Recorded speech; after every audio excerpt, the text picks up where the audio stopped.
Narito na ang mga pinakamalalaking balita sa One North Central Luzon ngayong Martes. 7 buwang gulang na sanggol sa Dagupan City nasawi dahil sa dengue. Mga tsuper at motorista umaaray sa halos 3 piso kada litro na taas presyo sa mga produktong petrolyo. Blue marlin na may bigat na 338 kilos nahuli sa Magsingal, Ilocos Sur. At higanteng bunga ng saging agaw atensyon sa Lawag City. Ito ang GMA Regional TV 1 North Central Luzon. Magandang hapon, ako si Chris Zuniga. Mga kapuso, lalo na sa mga motorista, umpisa natin ang balitaan sa pagsipa sa presyo ng mga produktong petrolyo. Mga tsuper at motorista umaaray na sa halos 3 piso kada litro na taas presyo sa mga produktong petrolyo ngayong araw, October 15. May live report si Claire Lacanilaw Dungka. Claire? Chris, pahirap na naman sa ilang tsuper at motorista ang halos 3 pesos na taas presyo sa produktong petrolyo epektibo ngayong araw. Gamit ang garong, araw-araw nagde-deliver ng panindang ulam ang 46 anyos na si Roy Ordonia mula Barangay Mayombo, Dagupan City. Malaking kabawasan daw sa kanyang kita ang halos 3 pesos na taas presyo sa produktong petrolyo na ipinatupad ng ilang kumpanya ng langis ngayong araw, October 15. Malaking bagay na rin po yung 3 pesos na itinaas, ma'am, kasi po pambili pa ng mga rekado sa mga pagkain niluluto ko. Parang dumagdag na rin sa gastusin yung 3 pesos na sa gasolina. Apektado rin ang pamamasada ng ilang tsupera, bunsod ng big time oil price hike. Masakit para sa amin na driver, saka may na pampasada. Kaya nag-aaray kami sa gas. Kaya wala pa mga estudyante masyado, kaya kunti pang kita namin. Nasa 2 pesos and 70 centavos ang itinaas sa presyo ng kada litro ng diesel, habang 2 pesos and 65 centavos ang taas presyo sa kada litro ng gasoline at 2 pesos and 60 centavos naman ang taas presyo sa kada litro ng kerosene. Ayon sa OIMB, ang tumitinding tensyon sa Middle East at ang pananalasa ng Hurricane Milton sa Amerika ang ilan sa dahilan ng taas presyo sa produktong petrolyo.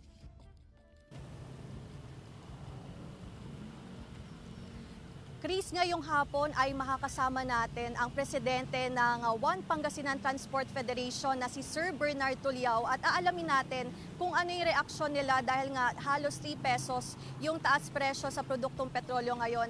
Sir, magandang hapon po. Yes, magandang hapon po sa inyong lahat. Sir, ngayon po na halos 3 pesos yung taas presyo, ano po yung reaksyon po ng transportasyon o sektor ng transportasyon dito, sir? Well, unang-una, masakit para sa hanay namin sa transport sector. At isang pangunahin dito, yung ginagawa yung kalsada sa atin, traffic, tas sabay ng pagtaas ng krudo. Kaya mabigat, malaking dagok sa amin po yan. Okay, sir. Sir, paano po naapektuhan yung sektor ng transportasyon dahil nga sa patuloy na pagtaas sa presyo ng produktong petrolyo, sir? Well, unang-una, sa mismong araw-araw na pangangailangan nila, yung kita, yung boundary, siyempre malaking bawas po yan. Yan ang epekto po niyan. Kaya problema talaga. Okay, sir. Sir, sa tingin niyo po ngayong, lalo na po ngayong bare months, inaasahan at ang taas presyo sa produktong petrolyo, sir. Sir, kailangan po bang i-regulate yung paggalaw sa presyo ng produktong petrolyo ng gobyerno, sir? Dapat lang, sana noon pa dapat i-regulate itong crudo natin. Kasi kung regulated dito, kontrolado natin ang presyo, kaya makukontrol din yung pagtaas ng crudo natin. Yun lang po. Okay, sir. Sir, pinag-aaralan po ba natin, sir, yung fare hike kasabay nga po ng paggalaw sa presyo ng produktong petrolyo, sir? Yes po, pinag-aaralan po natin ito, no? Unang-una, maraming konsultasyon lang nangyayari dyan sa Commission on Higher Education, sa Department of Energy, sa mga mananakay, sa mga estudyante, at sa mga community. Talagang pinag-aaralan po namin yan. Sir, meron po ba tayong fuel subsidy sa mga apektadong mga super kasabay nga po ng taas presyo sa produktong petrolyo, sir? Yes, ongoing po. Last month may mga nakatanggap at may mga parating pang fuel subsidy. So inaantabayanan po namin yan. Maraming salamat. Mga kapuso, nakasama natin ang presidente ng One Pangasinan Transport Federation na si Sir Bernard Tuliao. At yan muna ang latest dito sa Dagupan City. Chris. Maraming salamat, Claire Lacanilaw Dungka. Matapos naman ang malakas na buhos ng ulan, ilang silid-aralan sa Bangalda National High School nasira. May ulat, Jasmine Gabriel Galban. Apektado ng malalakas na buhos ng ulan ang ilang silid-aralan sa Bangalda National High School. Gaya ng silid-aralan na ito, sa tindi ng buhos ng ulan at maging sa kalumaan na rin ng ilang yero, nabutas na raw ang mga ito. Yung dire-diretso yung pag-ulan, siguro may mga bumigay na rin sa lakas ng ulan. So, tulo-tulo lang naman ng ulan nila. Sa tuwing bumubuhos ang ulan, pansamantalang lumilipat sa ibang silid-aralan o di kaya ay sa covered gymnasium ang mga estudyante. Yun ang number one na problema dito sa building na to. Hindi lang siguro itong room na to, but then yung long stretch ng yung mga old building. Sa ngayon, hindi daw maipaayos ang mga silid-aralan dahil subject for demolition ng mga ito. Kaya naman, ang mga yerong sira o butas na lang muna ang pansamantalang inayos ng pamunuan ng Manghay. Ngayong maayos ang panahon, puspusan ang paglalagay ng sealant sa mga butas na yero. Luma na po siya talaga. So, may mga na-identify tayo na naglilik. Pero mabilisan naman na aksyon natin. Papalitan mo si yero para naman magamit ka agad, para maging conducive yung classroom natin. Pagtitiyak ng pamunuan ng Manghay na hindi apektado ang klase ng mga learner sa kabila ng naranasan nilang problema sa kasagsagan ng malakas na buhos ng ulan. Kasama si Jinda Kanay, Jasmine Gabriel Galban, One North Central Luzon.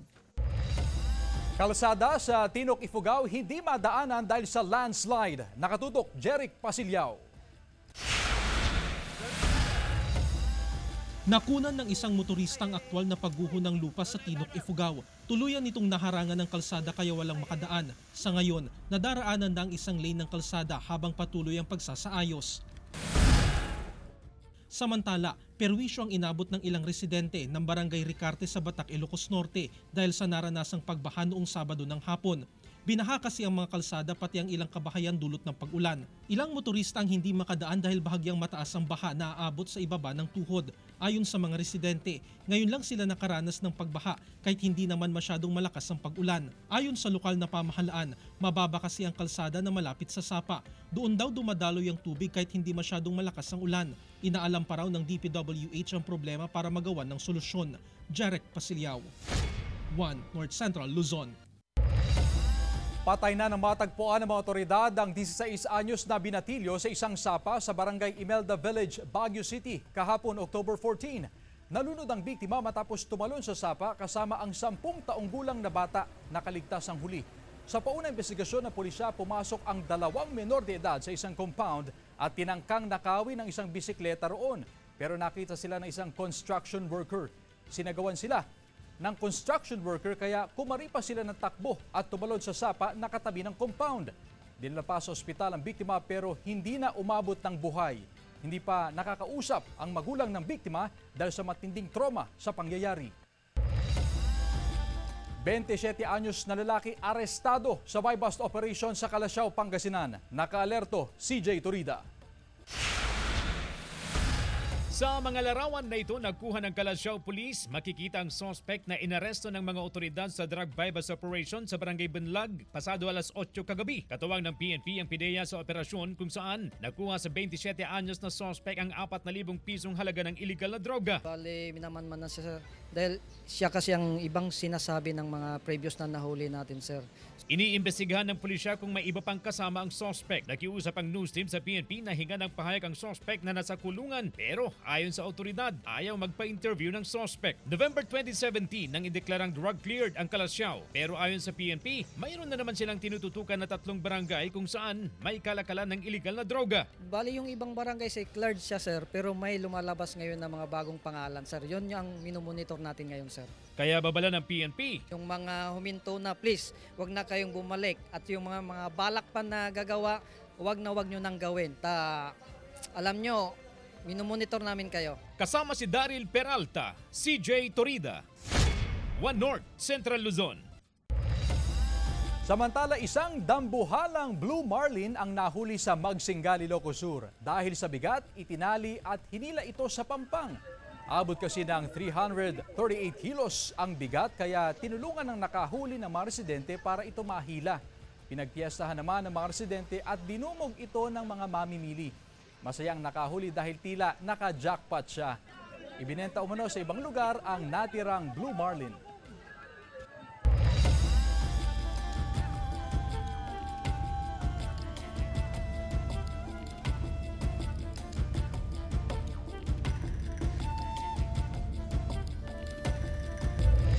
Ito ang GMA Regional TV 1 North Central Luzon.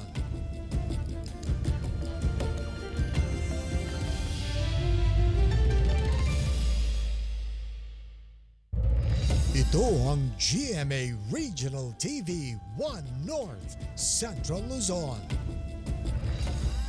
Mga sospek sa pagpatay sa mag-asawang online seller sa Pampanga arestado na ng pulisya. Tutukan sa report. Nahuli na ng pulisya ang 7 sospek sa likod ng pagpaslang sa mag-asawang online seller sa Mexico, Pampanga. Nito lang October 4 nang tambangan ng riding in tandem criminals ang mga biktima na sina Arvin at Lerma Lulu habang sakay ng kanilang pick-up truck. Sa isang press conference kanina, iniharap sa media ang 3 sa 7 sospek kabilang ang mastermind na nahuli sa kanyang bahay sa Apalit kaninang umaga.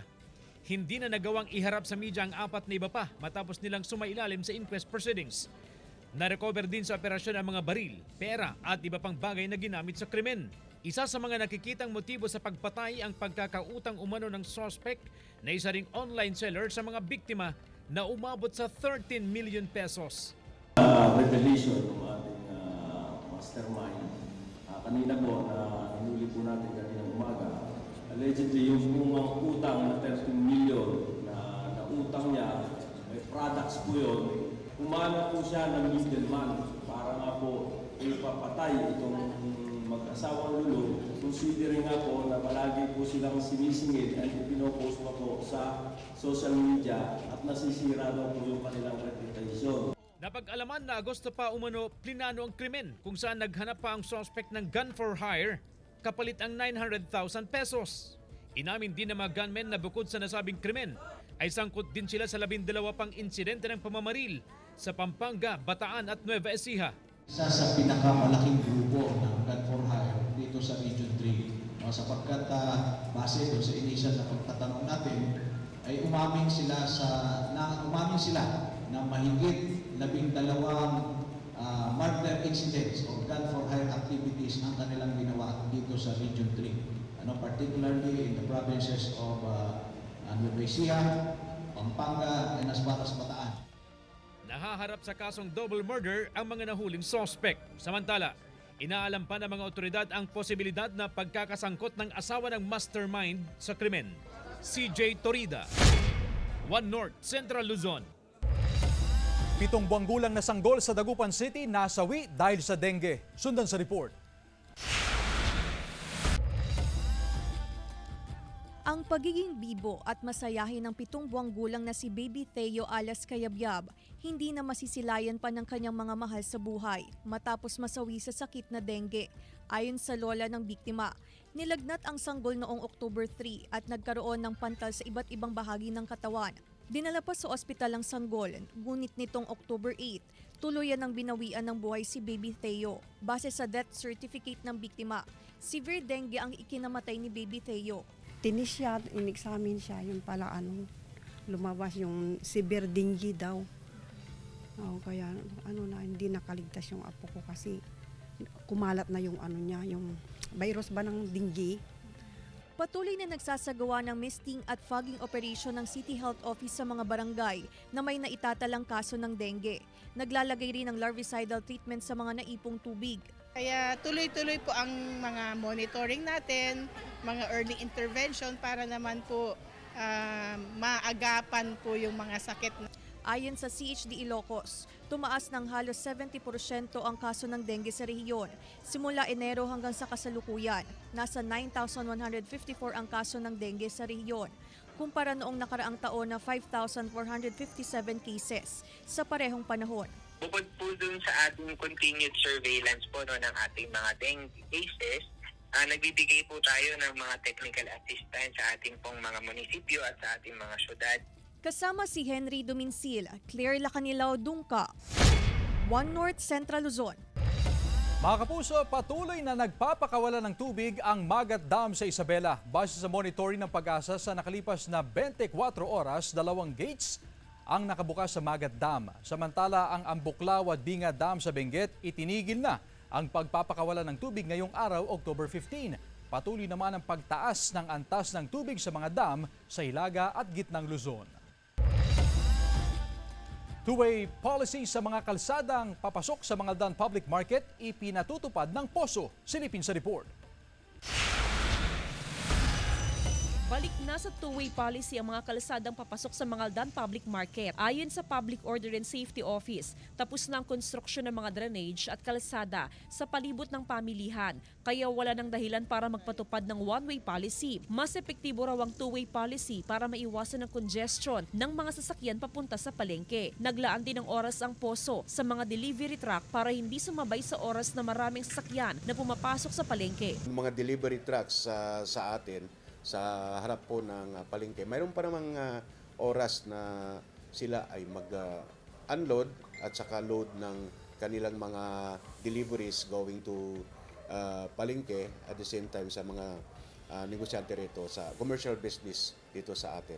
Malaking bagay para sa mga motorista ang implementasyon ng two-way policy. Oo, two-way na yan kasi marami ng labas pa sa sakyan, labas pasok ng Kung one-way, sir, mahirap? Mahirap, madam.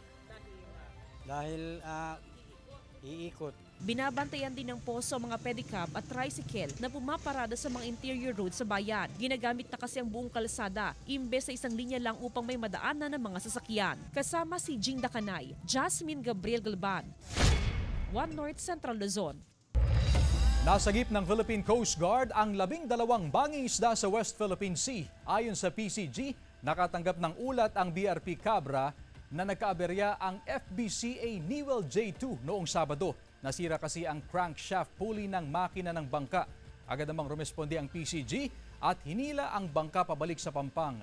Ligtas at nakauwi na rin sa kanilang pamilya sa Subic, Zambales ang mga mangingisda. Samantala, dekorasyon at costume na pang-Halloween. Kaliwat kanan na ang bentahan sa Calasiao Public Market. Silipin sa report. Magkano to? Maagang nagtungo sa Calasiao Public Market si Paula. Mamimili siya ng mga Halloween costume para sa kanyang mga pamangkin na gagamitin nila sa undas. Sinamantala na raw niyang mamili ngayon upang makamura.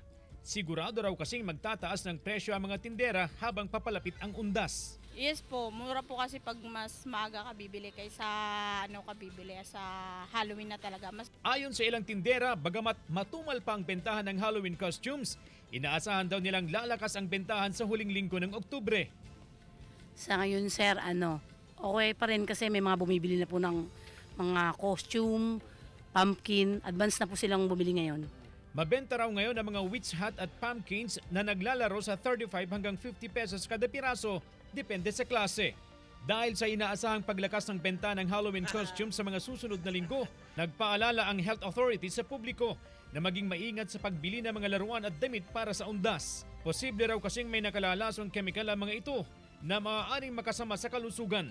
Ilan sa mga posibleng kahinatnan ng isang taong exposed sa mataas na lead content, ang seizure, allergy at poisoning. Very important po na hindi po ito na isusubo ng mga bata sa kanilang mga bibig dahil ang mga highly colored po na mga laruan ay matataas po ang mga lead content. Kasama si Ron Taniedo, CJ Torida, One North Central Luzon.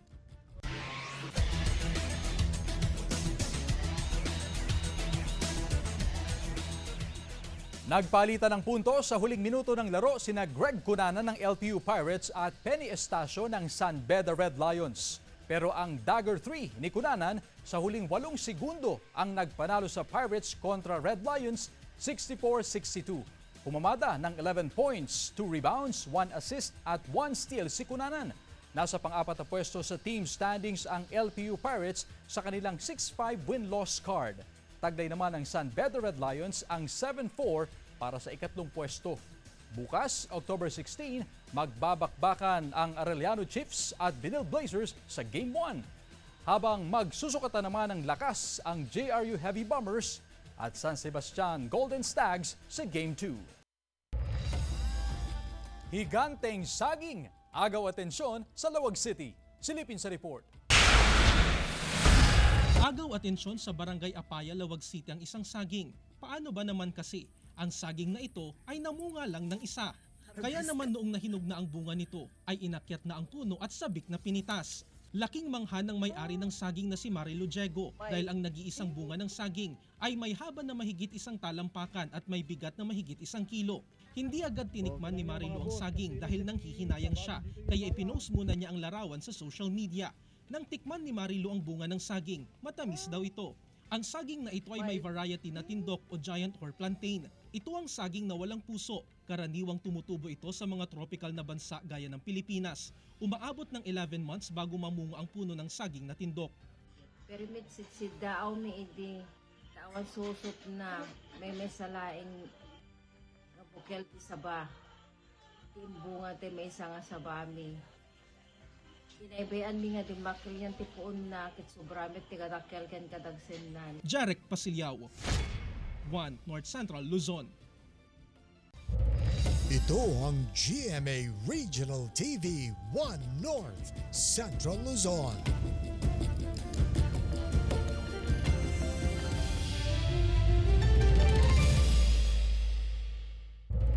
Ito ang GMA Regional TV 1 North Central Luzon.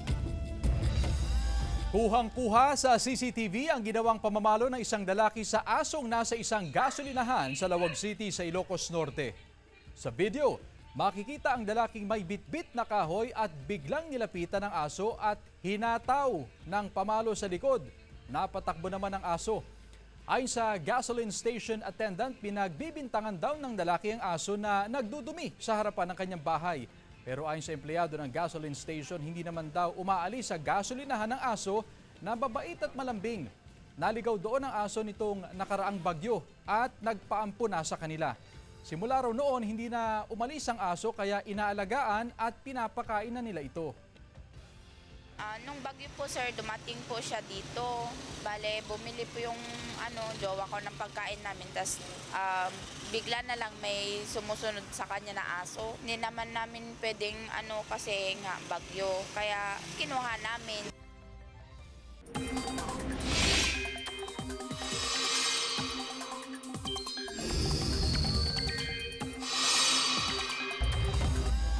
Mga kapuso, walang bagyo pero maraming bahagi ng bansa ang nakaranas ng posible pang makaranas ng ulan dahil pa rin yan sa easterlies at thunderstorms na nagdudulot ng mga pag-ulan, malakas na hangin at mga pagkulog at pagkidlat. Madalas maranasan ng pag-ulan sa hapon at gabi. Base naman sa datos ng Metro Weather, may tsansa ng ulan sa ilang bahagi ng Ilocos Provinces, La Union, Pangasinan, Zambales, Cordillera, Cagayan Valley, Central Luzon at Aurora. Posible ang malalakas na ulan kaya maging alerto sa banta ng baha o landslide. May tsansa rin ng pag-ulan sa iba pang bahagi ng bansa. Motorsiklo na lulan ang 2 katao na hulog sa irigasyon sa Tabuk City, Kalinga. Isa ang patay. Tutukan sa report. Aksidenteng nahulog ang isang motorsiklo sa irigasyon sa bahagi ng Barangay Ipil, Tabuk City, Kalinga, gabi ng October 10. Sakay ng motorsiklo ang 18 anyos na si Kate Damagen at 19 anyos na si Ashlyn Tandingan. Nalunod si Damagen. Nakaligtas naman si Tandingan na dinala sa ospital. Wala pang pahayag ang kaanak ng mga biktima. Patay ang 7 taong gulang na bata matapos tangayin ng rumaragas ang tubig sa Barangay Langka, Jadi Nueva Vizcaya noong October 9. Pauwi na ang biktima na nakaangkas sa motorsiklo ng kanyang ama nang tangayin sila ng malakas na agos ng tubig sa overflow bridge. Nakaahon ang ama subalit hindi na niya nakita ang anak. Nakita na lang kinabukasan ang bangkay ng bata ilang metro mula sa lugar kung saan sila naanod. Nasawi ang 18 anyos na estudyante na lumahok sa fun run ng isang universidad sa Ilagan City sa Isabela noong October 10. Bigla na lang daw bumagsak at nawalan ng malay ang lalaking biktima. Binigyan ng first aid at nagsagawa ng CPR sa estudyante pero binawian din ng buhay. CJ Torida, 1 North Central Luzon. Nasilayan ang kamanghamanghang kulay ng Aurora Borealis sa Alberta, Canada. Sa kuwang larawan ni Franklin Baruga Simon na tubong Lawag City, kulay pula at green ang Northern Lights. Natapat pa sa mga pine trees kaya nagbistula itong Christmas tree. Inabangan daw talaga nila ito dahil sa pambihirang pagkakataon. Atraksyon ngayon ang mga obrang gawa sa metal scrap na nakadisplay sa bahagi ng Post Office Park sa Baguio City. Connection Across Borders ang tema ng Igobot o Igo Robot na tampok sa syudad. Gumamit ng mga metal scrap ang artist na si Clinton Aniversario. Hugis Postman ang artwork na kumakatawan sa daloy ng isang kwento, ideya at tradisyon.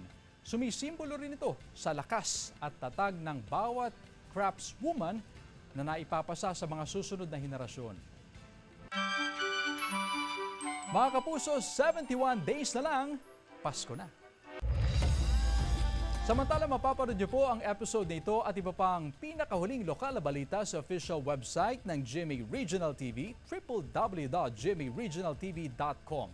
Pwede rin kayo bumisita sa aming official YouTube channel, GMA Regional TV, at i-click ang subscribe button para sa pinaka-maiinit na balita mula sa mga rehiyon. Nais din naming pasalamatan ang mga kapuso sa Hilaga at Gitnang Luzon, maging ang mga kapuso natin abroad. Dahil sa GMA Regional TV, local news matters. At yan ang mga pinakamalaki at pinakahuling balita sa Hilaga at Gitnang Luzon. Maraming salamat sa pagsama sa amin pati na ang mga kapuso sa ibang bansa na tumutok sa mga balita sa rehiyon. Ako po si Chris Zuniga. Kami ang GMA Regional TV, One North Central Luzon, buong puwersa para sa mas malaking misyon at mas malawak na paglilingkod sa bayan.